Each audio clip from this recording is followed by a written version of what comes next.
we talk about the new Galaxy Flip 6? Because this isn't it. Although from the outside, you would struggle to tell because the Flip 5 and the Flip 6 are identical in terms of dimensions. The only ways you can tell are by these little color-coordinated borders around the cameras. It's also now matte rather than glossy for both the back of the phone and the aluminium frame. And of course, we have some new colors. It comes in blue, yellow, silver shadow, and a mint. Plus, there will also be some Samsung Online exclusive options. But even though on the outside this may not look or feel significantly different this year, I am actually more excited about the Flip 6 than I am the Fold 6. Mainly because they're actually a somewhat reasonable price, and in fact the Flip 6 starts at the same price as last year's Flip 5, £1,049, and that gets you 256 gigs of storage, and also now 12 gigs of RAM. They've bumped it from 8 to 12, so no price increase for the Flip 6, unlike the Fold 6, which actually has gone up 50 quid, now starting at £1,799, 1,800 quid basically, which is an awful lot of money. And even though the Flip and the Fold do share quite a few of the same upgrades, and we'll go into them all in a second, for my money, it's the Flip that I'm more excited about. But if you do want to check out my full Fold 6 first impressions, then click the link at the top right. Now, Samsung actually told me that from their research of people who buy these flip phones, they didn't necessarily want a thinner or lighter phone. That wasn't the top priority, but they wanted better cameras, bigger batteries, and also better gaming performance. And so that's exactly what they've done. The biggest upgrade in my book is the fact that they've gone from a 3,700 mAh battery in the Flip 5 up to 4,000 mAh. That paired with the new Snapdragon 8 Gen 3 chip, which is significantly more powerful, but it's also more efficient. And while Samsung didn't give me any hard numbers in terms of the battery difference, I would expect the Flip 6 to last quite a bit longer than the 5. But of course, that's something I'll test in my full review. However, like the Fold 6, still the exact same 25-watt charging, which is a bit frustrating. Year after year after year, no change to charging. The second biggest upgrade is that new Snapdragon 8 Gen 3 for Galaxy chip, which is the same one you'd get in the S24 Ultra, and it is quite a significant upgrade. 41% faster NPU for all the AI stuff, 25% graphics, 14% faster processor, although still no Wi-Fi 7. And as I say, they've bumped the RAM from 8 to 12 gigabytes, and that's for both the 256 and the 512 gig models. What's interesting though is, while on the one hand we could complain that it's not any thinner or lighter, on the other hand it's not any thicker or heavier, and that's despite the bigger battery, and also, for the first time on a Flip, a vapor chamber cooler inside, so we should get reduced throttling with that new more powerful 8 Gen 3 chip, which should mean better sustained performance in games, less throttling over time for your longest sessions, and generally just a cooler, better performing phone.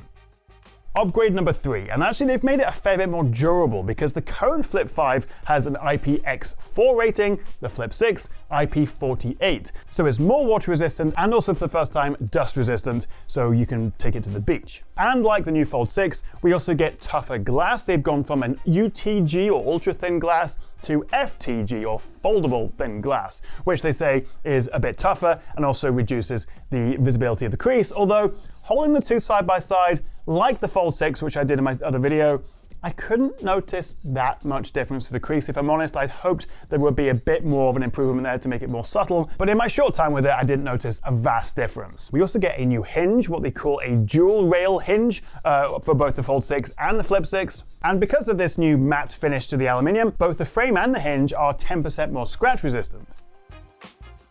Upgrade number 4, and unlike the Fold 6, which basically has an identical camera to last year, it's actually a little bit disappointing, only the ultra-wide has a new sensor, the Flip 6 has a new 50 megapixel main camera, up from 12 megapixels last year. Same 12 megapixel ultra-wide next to it, and it also now uses Samsung's Pro Visual Engine, which the S24 Ultra uses, which basically offers much better low-light photography, we get better AI portrait shots, reduced noise in video, and much better HDR. And because we have this new higher 50 megapixel resolution, it can give us essentially a 2 times lossless zoom. The Flip 6 also has a 10 times hybrid zoom. One thing I wasn't able to try out, but there's this new auto zoom feature, which will basically go between the ultra wide and 0.6 times focal length up to, I think it's 3 times, depending on where you are and the scene. It'll automatically adjust that zoom range to give you a better composition for your shot.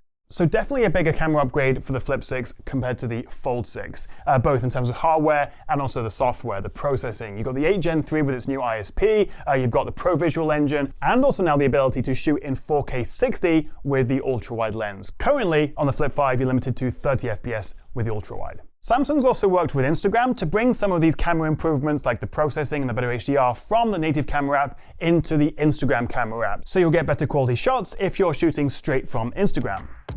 Upgrade number 5, the software. This Flip 6, I don't know why I'm putting this as the Flip 5. The Flip 6 will ship running Android 14 and also Samsung's One UI 6.1.1. Samsung are also promising 7 years of full OS updates. And it comes with some nice UI improvements, including making it easier to use in camcorder mode. You can also now have more widgets on the cover screen at once. But if you do pick up a Flip 6, I would still recommend downloading the Good Lock app from the Galaxy App Store. It is a proper official Samsung app, and it lets you use basically any one of your downloaded apps on the cover screen. Your experience may vary in how well it works on this smaller screen, but at least you can access pretty much everything. And of course, we have all their Galaxy AI features. Now, to be fair, the majority of these features are already available for the Flip 5. There are really only a handful of new features with the new 6.1.1 software, and I have no doubt they will be going to the older phones as well at a later date. But there are some really cool features, which I demonstrated on the Fold 6 here. We've got all the assists. We've got Note Assist, Chat Assist, Browser Assist.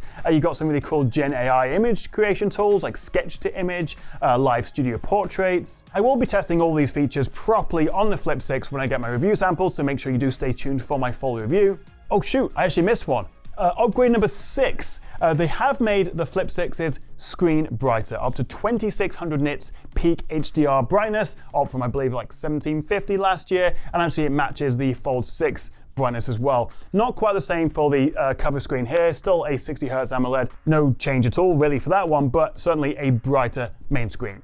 But that is essentially it for the Flip 6. We have the mattified back and frame. We have the improved durability with the IP48, the FTG glass. We also have the bigger battery. We have the vapor chamber cooler. We have the new chip, the bump-in RAM, the new 50 megapixel camera, the new colors, of course, the brighter screen. And also, I didn't mention this earlier, but they've actually tweaked the speakers and the microphone on the Flip 6 to be a little bit louder and higher quality, as well as the latest software.